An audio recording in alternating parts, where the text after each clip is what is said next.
Oke, halo semua dan bertemu lagi bersama Gorioris di MotoGP 24 Mode Career untuk episode ketiga. Dan sekarang ini kita bakal balapan di seri Prancis, yaitu tepatnya di sirkuit Le Mans. Dan kemarin di Jerez kita berhasil meraih podium perdana bersama Honda, tepatnya Honda LCR Honda Castrol dengan meraih tempat ketiga. Dan sekarang juga semuanya kita akhirnya masih bisa bertahan di tempat ketiga dengan 46 poin atau dengan jarak 24 poin dari Francesco Bagnaia.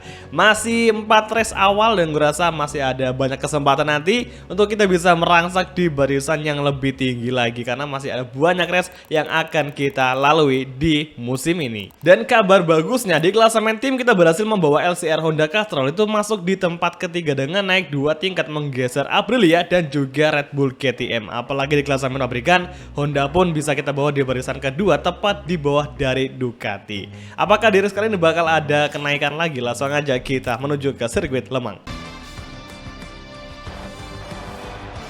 Oke semua, dan tibalah kita di starting grid untuk MotoGP Prancis. Hari ini ada kabar bagus dari Gres ini karena Marquez akan start dari pole position untuk pertama kalinya di GP Prancis bersama Ducati.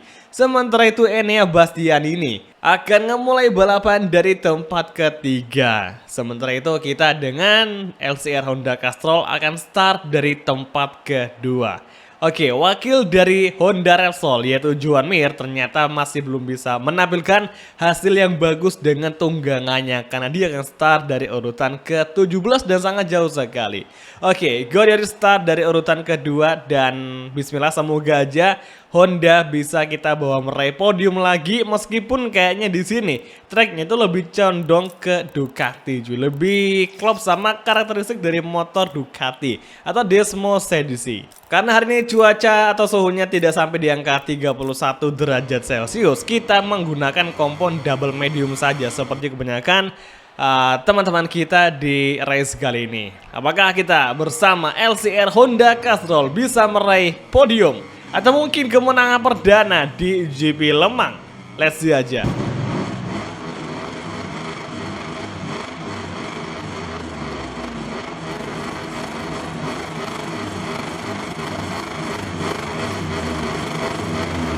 Oke semua, dan inilah dia untuk sesi race kelas MotoGP untuk Prancis Grand Prix sirkuit Le Mans.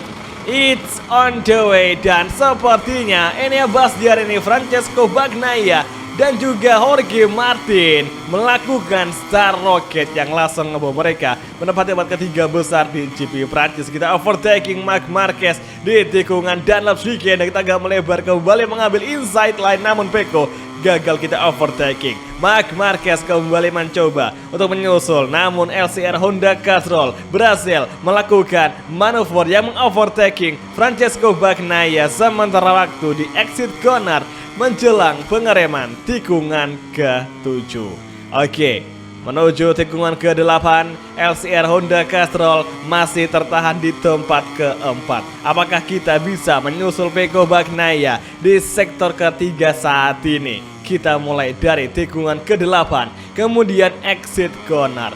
Jangan lupa RHD wajib on di sini karena ini merupakan lurus yang cukup panjang dan Marc Marquez di belakang sudah mulai mendekat lagi. Namun di pengereman ini kita masih bisa menghandle dan Marc Marquez tidak sampai mengovertaking tempat kita, yaitu posisi ke-4, cuy. Oke, memasuki last sektor dan Enea Bastianini langsung menjadi race leader.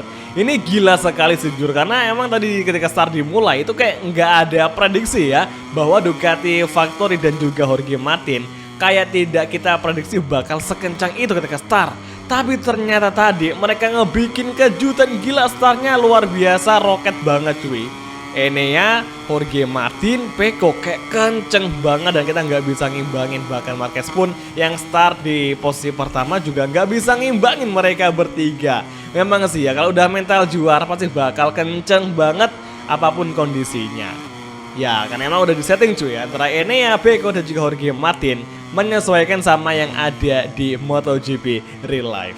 Sementara itu Marc Marquez sekarang masih di posisi ke-5.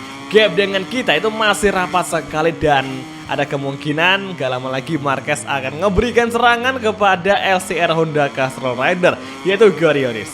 Let's see saja apakah pertarungan antara kita berdua akan kembali terjadi. Oke, Marc Marquez tadi cukup hampir mengcollision kita, namun kita mampu lebih cepat di pengereman sehingga kita bisa lebih lepas. Dan sekarang Marc Marquez kembali menyusul, mengovertaking dan side by side terjadi di sini. Kita overtake kembali Marc Marquez dan masih kembali bertarung side by side di tikungan Shigen. Turn 9, turn ke-10, exit corner, sektor keempat awal. Marc Marquez masih mendefend. Kita masuk perlahan, langsung kita overtaking dari inside line dan kontak terjadi. Namun Marc Marquez masih mampu mendefend serangan dari Gorioris dengan Honda LCR Castrol. Hingga sekarang di tikungan terakhir kembali LCR Honda melebar gara-gara maksa untuk mengovertaking Marc Marquez. Dan kali ini LCR Honda kembali menempati tempat keempat di lap ketiga saat ini. Masih sementara waktu. Oke, jangan senang dulu. Marquez kembali masuk mengovertaking. Langsung kita masuk kembali di Dunlop Shigen. Marc Marquez masih melawan hingga dia memotong jalur sepertinya. Marc Marquez memotong jalur di tikungan Shigen tadi. Luar biasa, manuver yang sangat-sangat tidak bisa kita prediksi bahwa Marquez melakukan hal semacam itu. Wah, gokil sih ini, gak bisa dibiarin Marquez ngelakuin hal semacam itu. Harusnya Dorna juga ngeberikan sanksi yang sama seperti yang kita dapatkan ya. Misal kita melewati garis limit. Nah, karena kan di yang seperti yang udah kita ketahui ya, bahwa untuk penalti atau track limit itu hanya berlaku kepada atau bagi player saja. Sedangkan untuk AI itu tidak berlaku sama sekali. Dan harusnya nanti di MotoGP 2024 harusnya sistem seperti itu bisa berlaku dan bisa lebih adil antara player dan juga AI juga. Karena nggak cuma kita aja suka motong jalur, AI pun juga sering banget. Jadi kayak sama-sama barbar, cuman hukumannya lebih kebal ke AI. Dan kita ya udah, kita bakal langsung dikasih hukuman peringatan long lap penalty. Nah, sekarang ini masih mengantongi satu peringatan limit, jadi masih aman, masih ada 4 bar yang kosong. Jadi semoga aja peringatan track limit kita tidak sampai mencapai 5 bar. Karena kapan 5 bar, kita bakal langsung dikasih hukum atau masuk di area long lap penalty. Dan pastinya itu bakal mengganggu sekali. Oke, memasuki lap keempat, gap dengan Marc Marquez langsung menjauh lebih dari 1 detikan. Sementara itu gap dengan Enea Bastian ini sebagai race leader terpaut 6 detikan cuy. Gila kan? Memang di sini tuh kayak performanya jomplang banget ya, kelihatan banget antara motor yang paling kencang sama motor yang paling lambat. Dan Honda terbukti terseok-seok di posisi kelima saat ini untuk bisa mengimbangi laju dari Ducati. Kita ngejar Marquez saja di Lemang kayak udah ngos-ngosan banget.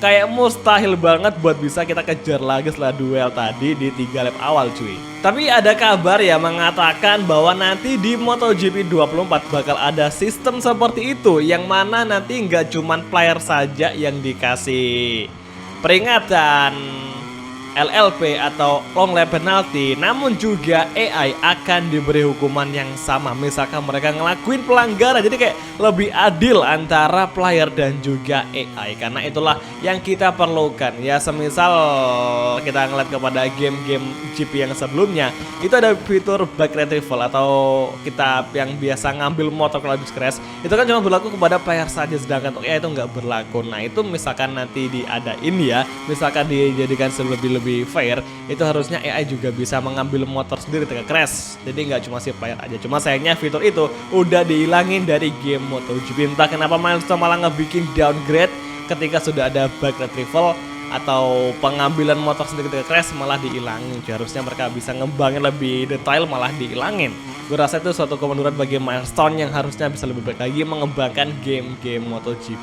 Tapi ya syukurnya ya sudah ada fitur yang mana mereka menawarkan fitur Riders Market atau bursa transfer bagi AI. Jadi nanti AI bisa berpindah-pindah tim, berpindah-pindah pabrikan, seperti Marquez misalnya. Marquez yang dari Grace ini pindah ke KTM, atau mungkin pindah ke Aprilia, atau mungkin ke Yamaha. Pokoknya itu fitur yang sangat kita perlukan sekali sebagai fans MotoGP game. Itu udah fitur dari zaman 2015 yang kita idam-idamkan, tapi baru sekarang terrealisasikan. Gue masih inget banget waktu itu masih zamannya nge-modding ya di 2015.